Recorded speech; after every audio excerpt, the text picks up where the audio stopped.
video 2. As promised, I'm going to break this up into 4 parts. So the first video was about identifying A, B, and C. Now we are going to actually use A, B, and C to find the x values. Okay, so I want to remind us that we will always have this formula nearby. And I did put parentheses around there just to make sure that we do that before we are squaring something. So we're going to do 4 practice problems. Okay, the first problem, I'll keep that close in case I need to refer to it. First, we always want to make sure it's in standard form and set equal to 0. Perfect. A is 1, B is -6, and C is -19. In using the formula, we simply place those values in that spot. So B, you'll put a -6, A, you'll put a 1, and C, you'll put a -19.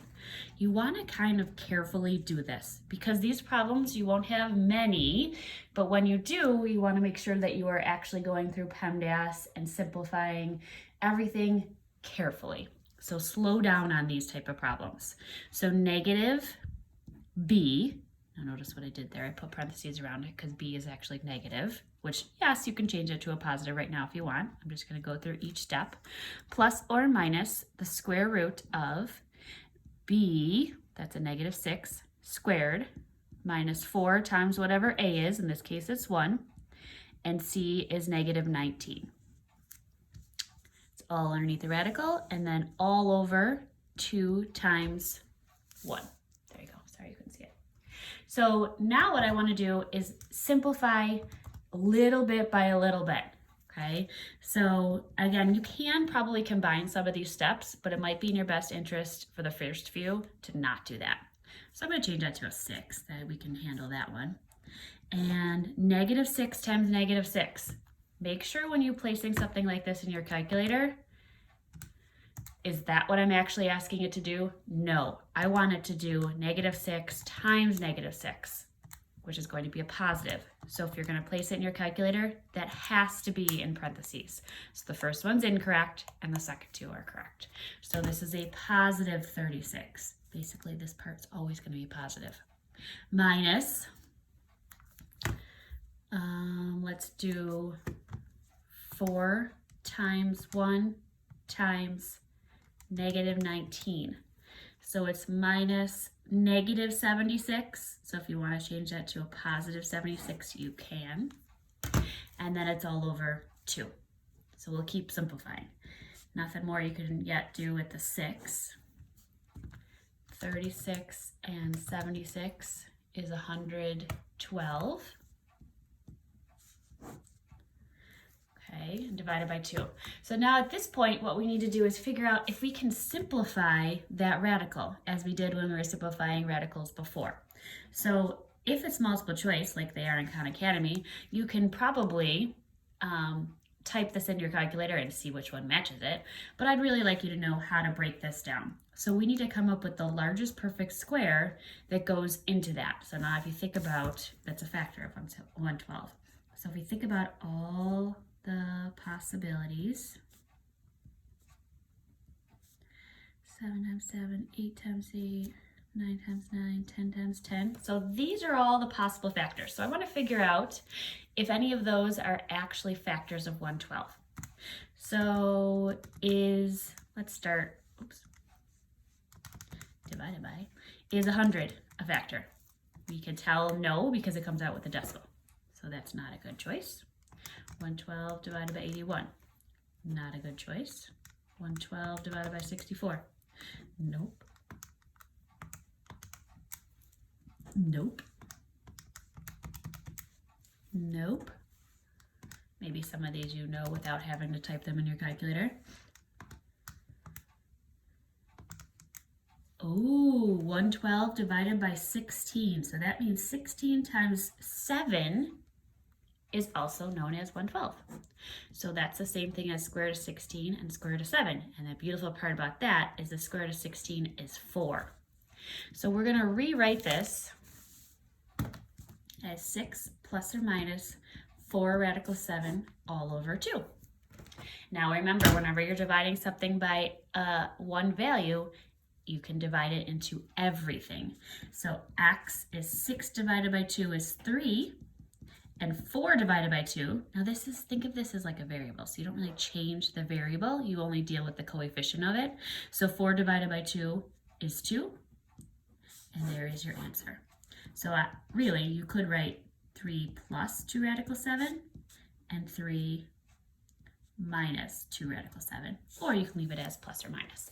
That means that this parabola, if I were to find out where it crossed the x-axis, it'll actually cross at this value and this value. What are those values? I don't know. So I'm just going to type in. It would cross at about 8.29, and it would cross at negative 2.29. So those would be the values. The quadratic formula is really nice because I can't estimate those values where it crosses the x-axis. I can actually find the exact values. Okay? All right, another one. So is it in standard form? Yes, it is. So we can, and it's equal to 0. So we could identify A, B, and C. And then we place the values into the formula. So negative B plus or minus square root of B squared minus 4 times whatever A is times whatever C is, all over 2 times whatever A is. So take your time simplifying this. We will have 7 times 7, 49. Now, if you need to use your calculator, you can, but 4 times 2 is 8, times 3, 24. Negative times a negative will be positive. And all over 2 times 2, which is 4. So I'm going to simplify what's underneath the radical. 49 plus 24. All over 4. Now, I will give you a hint on this one. None of these numbers, 4, 6, 25, none of these perfect squares are a factor of 73. So you can't go any further. So this is my answer. And if you wanted to simplify, or not simplify, but evaluate and find out what the answers were, you could do one of them as plus and one of them as minus in your calculator. Then you'd find out the approximate decimal of which they cross. Okay, there's the second one. Third one, again using the formula, must be in standard form equal to 0. A is 1, B is 5, C is negative 4, x equals negative B plus or minus square root B squared minus 4 times A times C, all over 2 times A. So taking your time, 5 squared is 25. 4 times 1 is 4, times 4 is 16. Negative and negative is going to be positive 16. So 25 and 16.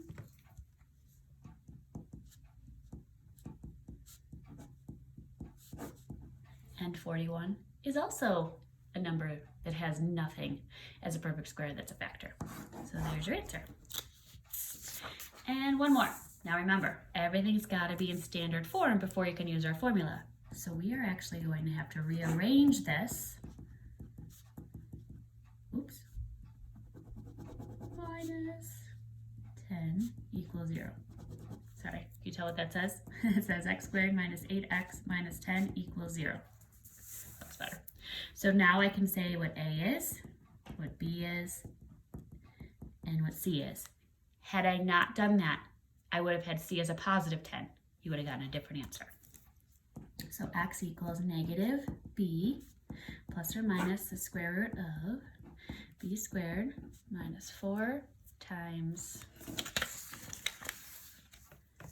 A times C all over 2 times A. So that's a positive 8. Negative 8 times negative 8 is positive 64. 4 times 1 is 4, times 10 is 40, and a negative times a negative is positive.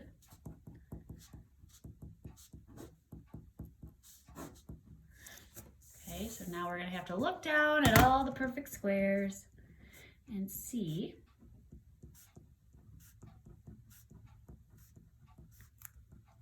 any of them are factors of 104. So 104, can I break this down? That's what my question is right now. Is there anything I could break it down where one of these numbers is a factor of 104? I did it again. 104 divided by 100.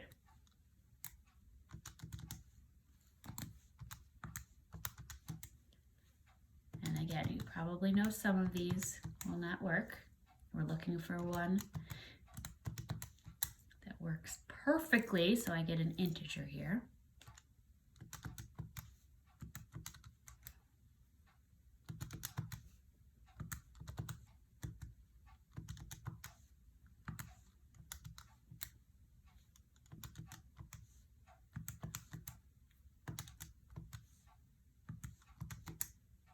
Oh, found it. So 4 times 26.